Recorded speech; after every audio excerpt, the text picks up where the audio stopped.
Welcome to day 30 of 1,350 days.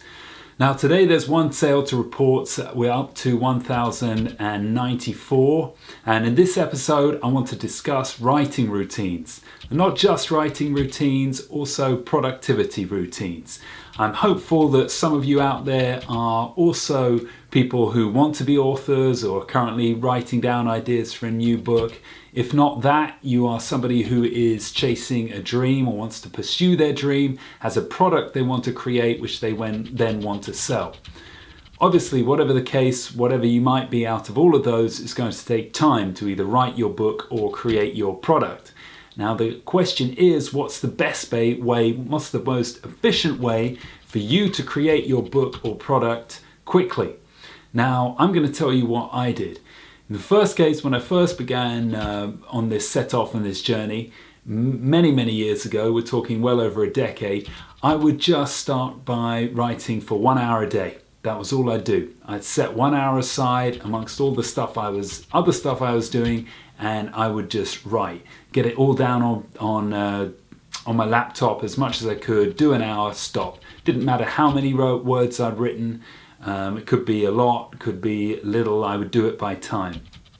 Now, as I've evolved as a writer and I'm writing more and more, I don't do it by, I do it by hour slots, but I set myself a word count minimum per hour. Now at the moment it's 350 words per hour. In the past it was 300. Now if you're a writer yourself, you may realize that this is probably quite a low count, but the whole beauty of this theory, the whole way it works, is that by setting yourself a low number, which you know you can achieve, you will do it every single session. Now, every single writing session I've done this year, I've managed to write at least 350 words. Sometimes it goes up to 400. So as I said, the beauty of this is the fact that it ensures consistency. Once you can do 350, go up to 400. Once you can do 400 for a year, go up to 450, and up and up and up until you reach that point where you're sort of maxing out. Because what you don't want to happen is to sit down and write and fail to achieve that word count, get down on yourself, and then feel like you can't meet that standard. And that's what happens when you set your standards a bit too high. That's why it's actually better to go lower and make sure that you achieve it every single day. You might write for 5 hours in a day.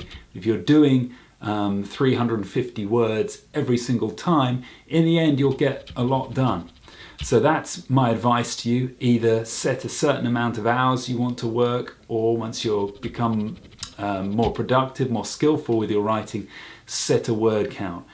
This is better than the I'm going to be inspired approach and just splurge it all out there. I'm going to stay up all night, have an inspired writing session and write half my book. I really don't feel that approach works very well. Yes, you may be inspired for a day or a few hours, but ultimately that inspiration is going to wear off.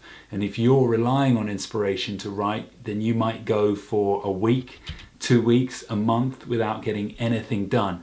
Yet in the meantime, the person who keeps plugging away with 350 words an hour or 400 words an hour has completed maybe 3 chapters of their book in that space of a month when you've done nothing. So when it comes to inspiration versus routine, when it comes to writing or creating something, I'd go with routine every single time.